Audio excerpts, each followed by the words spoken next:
नमस्कार. स्टड्स तयार करण्याच्या या वर्गात आपले स्वागत आहे.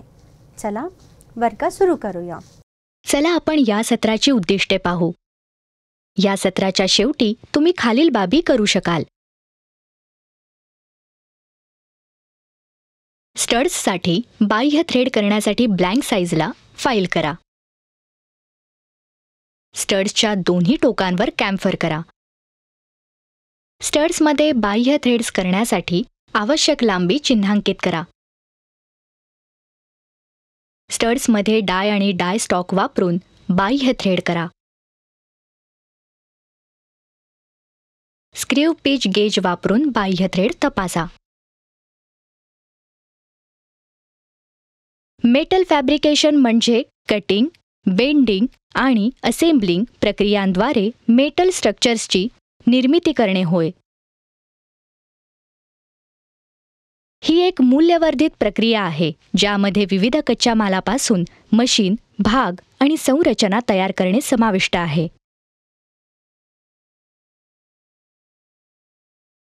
फास्टनर हे एक हार्डवेअर उपकरण आहे जे यांत्रिकरित्या दोन किंवा अधिक वस्तू एकत्र जोडते.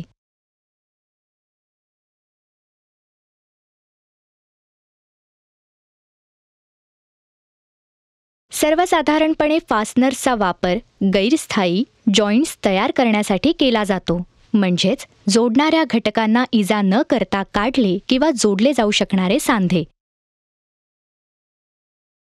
तिथे विविध प्रकारचे फास्टनर्स असतात, ते म्हणजे nuts, bolts, screws, washers, key and keyways, studs, rivets, anchors, nails, inserts, retaining rings, clevis pins and cotter pins.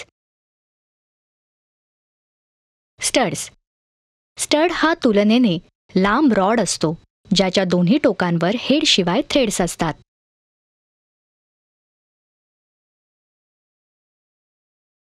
त्याचा मुख्य फायदा असा आहे की खालचा भाग शाबूत ठेवून आपण फक्त नट उघडून वरचा भाग वेगळा करू शकतो. ते प्रामुख्याने 3 प्रकारचे आहेत.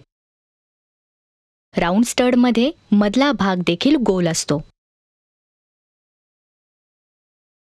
स्क्वेअर स्टडमध्ये मधला भाग चौकोनी ठेवला जातो. कॉलर टाईप स्टडमध्ये त्यास मध्यभागी थोड्या अंतरावर कॉलर बनविले जाते. चला आता आपण स्टड्स तयार करणे शिकूया. 15 mm डायमीटरच्या वर्कपीसला 130 mm लांबीपर्यंत कट करा. वर्कपीसला 3 जॉ चकमध्ये धरा. वर्कपीसच्या एका बाजूला फेसिंग ऑपरेशन करा. गोलाकारपणा मिळवण्यासाठी प्लेन टर्निंग ऑपरेशन करा. अर्ध्या लांबीसाठी 10 mm डायमीटरचा आकार मिळवण्यासाठी वर्कपीसला फिरवा. वर्कपीस फिरवा आणि 10 mm डायमीटरपर्यंत कापण्यासाठी इतर अर्ध्या भागावर प्लेन टर्निंग ऑपरेशन करा.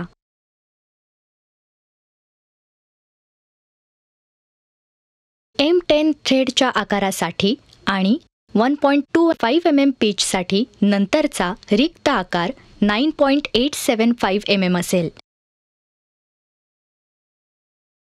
9.875 mm ची ब्लँक साईज मिळवण्यासाठी वर्कपीसला फिरवा. पार्टिंग टूल वापरून 85 mm च्या लांबीसाठी वर्कपीसला पार्ट ऑफ करा. 80 mm ची एकूण लांबी मिळवण्यासाठी फेसिंग ऑपरेशन करा. 2 mm × 45 डिग्रीच्या परिमाणासाठी रॉडच्या एका टोकाला कॅम्फर करा. वर्कपीस फिरवा आणि 3 जॉ चकमध्ये त्याला बसवा. 2 mm × 45 डिग्रीच्या डायमेन्शनसाठी रॉडच्या एका टोकाला कॅम्फर करा. वर्कपीसच्या सिलेंड्रिकल सरफेसवर मार्किंग मीडिया लावा.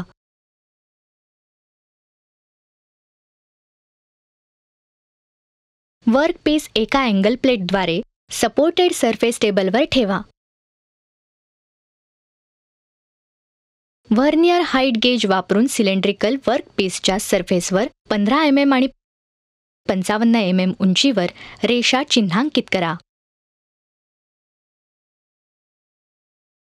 बाह्य थ्रेड कापण्यासाठी पंचला विटनेस मार्क करा. बेंच वाईसमध्ये सिलेंड्रिकल रॉड ॲल्युमिनियम वाईस क्लॅम्पसह 90 डिग्रीवर धरा. ट्राय स्क्वेअरने 90 डिग्री मोजा. डाय स्टॉकमध्ये M10 circular split die set करा. स्प्लिट डायला सिलेंड्रिकल राऊंड रॉडच्या एका टोकावर ठेवा. घड्याळाच्या दिशेने आणि घड्याळाच्या विरुद्ध दिशेने फिरवून बाह्य थ्रेड्स करा. डाय स्टॉकवर समान रीतीने दाब द्या आणि स्टड ब्लँकमध्ये डाय पुढे जाण्यासाठी घड्याळाच्या दिशेने फिरवा आणि चिप्स फोडण्यासाठी डायला थोड्या अंतरासाठी रिव्हर्स फिरवा. मागील प्रक्रियेनुसार 15 mm च्या आवश्यक लांबीपर्यंत बाह्य थ्रेड करा.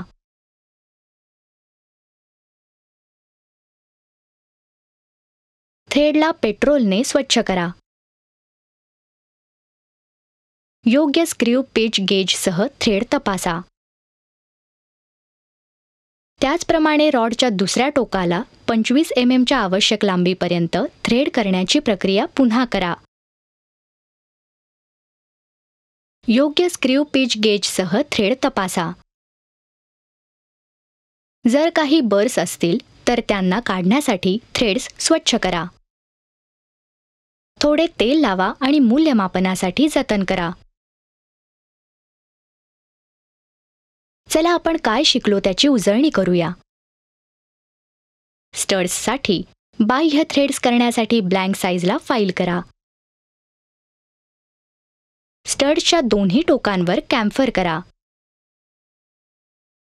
स्टड्समध्ये बाह्य थ्रेड्स करण्यासाठी आवश्यक लांबी चिन्हांकित करा. स्टड्समध्ये डाय आणि डाय स्टॉक वापरून बाह्य थ्रेड करा.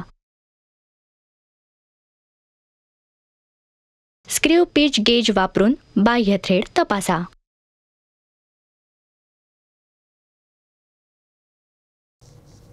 तर हे होता स्टड्स तयार करणे याबद्दल. आशा आहे की तुम्हाला सगळी संकल्पना समजली असतील. भेटूया पुढच्या सत्रात.